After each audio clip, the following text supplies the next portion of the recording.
é uma entidade clínica caracterizada por uma diminuição importante da massa óssea, fazendo com que os ossos percam resistência e colocando as pessoas em risco de fratura, em risco de quebrar algum osso.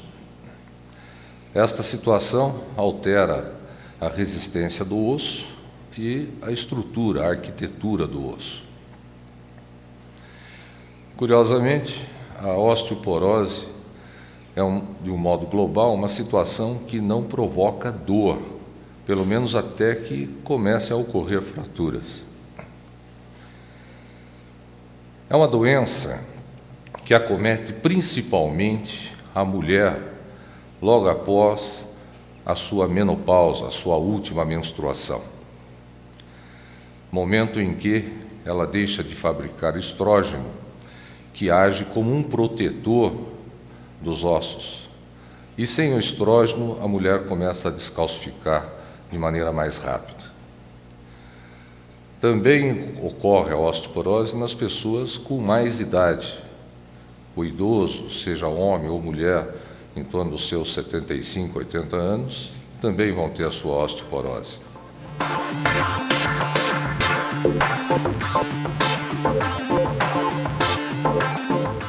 É interessante saber que todos nós, homens e mulheres, fabricamos a nossa massa óssea até em torno dos 34 anos de vida.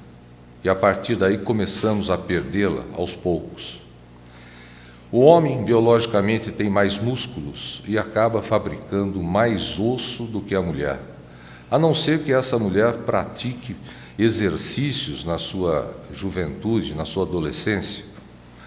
E com os exercícios ela passa a ter um pouco mais de músculos e vai fabricar mais osso. O que eu quero dizer é que como o homem fabricou mais osso, quando a partir dos 34 anos ele para de fabricar essa massa óssea, ele começa a perder uma quantidade de osso pequena. A mulher, por ter fabricado menos osso, começa a perder uma quantidade um pouco maior.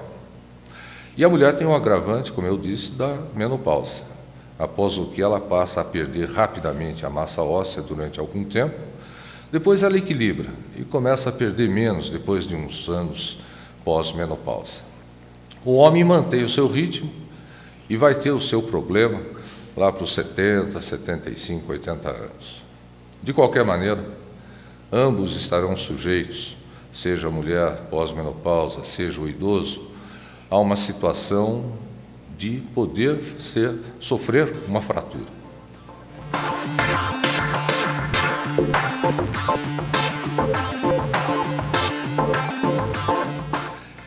Com relação às mulheres brancas e as asiáticas, as amarelas, têm maior risco de fratura do que as mulheres da raça negra. Assim como a mulher branca que pese abaixo de 65 quilos, ou seja, aquelas com menor massa muscular, as magras, e as asiáticas com pesos abaixo de 50 quilos, têm maior chance de fraturar. São fatores ainda de risco para as mulheres o uso do cigarro e o uso da bebida alcoólica.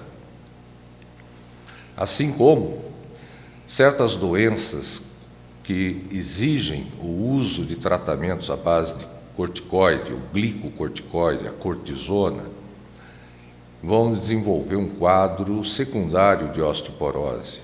E algumas doenças como artrite reumatoide, como espondilite anquilosante, ou outras doenças reumatológicas podem levar também as pessoas a terem precocemente uma descalcificação dos seus ossos. Aquelas pessoas que têm problemas pulmonares e têm necessidade de fazer uso de corticoide inalatório, apesar que as doses serem menores do que as doses usadas por via oral, essas pessoas também a médio prazo podem ter uma descalcificação. Para o homem, fator de risco é o fato dele poder ter fraturas durante a fase adulta. Isso já condiz com uma situação de fraqueza. Essas doenças que as mulheres podem ter, eles também podem, o uso do corticoide também. E o homem entra como fator de risco a cafeína do café. Além do cigarro e da bebida alcoólica, o café é um fator de risco quando usado em grande quantidade.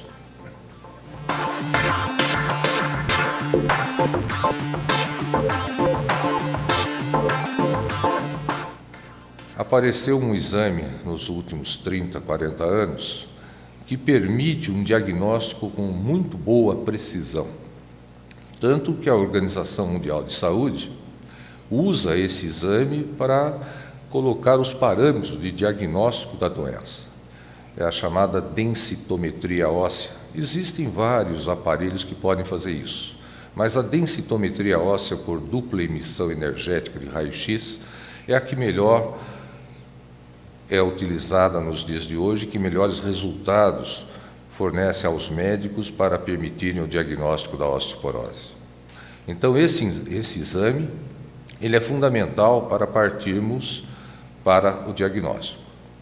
Assim como os fatores de risco são situações que nos encaminham para pensar na possibilidade da osteoporose. Feito o diagnóstico de osteoporose, não existem exames laboratoriais que estejam alterados por causa dessa doença, mas é importante que certos exames sejam solicitados pelo médico que avalia o paciente, porque outras situações clínicas podem levar à osteoporose e que não seja a situação pós-menopausa. Então, é preciso investigar a possibilidade de diabetes, a possibilidade de alterações da tireoide, principalmente hipotireoidismo na mulher, hipertireoidismo no homem. É importante avaliar a possibilidade de tumores. Uma situação que não é rara é a presença do mieloma múltiplo, um tumor de células plasmocitárias do sangue e que pode estar presente e levando a essa osteoporose. Então, exames que busquem atividade inflamatória são indicados. A enzima do osso, a fosfatase alcalina, deve ser pesquisada, porque ela pode estar alterada em doenças ósseas que não a osteoporose, quando ela vai estar normal.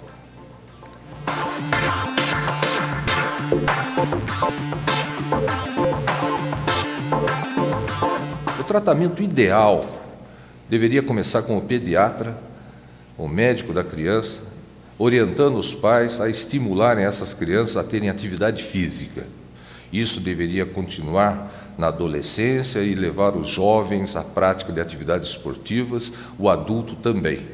Que a prática da atividade esportiva, a prática física, faz com que os músculos exerçam trações e tensões sobre os ossos, estimulando o chamado eletreto ósseo, e isso faz com que haja uma formação de uma maior massa muscular, uma maior massa óssea. E quanto maior a massa óssea, menos osteoporose acontecerá. É necessário que, ao indicarmos o tratamento, estimulemos novamente a atividade física. Ela é importantíssima, seja a caminhada, seja o exercício aeróbico, seja o pilates, seja o exercício dentro da água, sendo que dentro da água nós temos que fazer a ressalva que os movimentos são facilitados pela diminuição da gravidade, mas mesmo assim é uma atividade física que pode propiciar uma estimulação da musculatura. Além disso, podemos tentar modificar alguns fatores. Diminuir o cigarro ou abolir o cigarro, diminuir ou abolir o álcool, o café, estimular a maior ingesta de alimentos que tenham cálcio. Isso é fundamental. As pessoas precisam em torno de 1 grama de cálcio por dia. Para termos uma ideia, isso corresponde a praticamente 4 copos de leite. Não estou querendo dizer que todos temos que tomar leite. Muitos de nós temos intolerância ao leite, intolerância à lactose, e não podemos usá-los. Assim como os diferentes derivados do leite, queijo, iogurte, coalhada, isso tudo tem cálcio. Assim como as verduras de folha verde escura, o espinafre, o brócolis, a couve, a semente de gergelim, a semente de linhaça, algumas frutas como a manga, o peixe, são alimentos ricos em cálcio e que devem ser favorecidos na nossa dieta.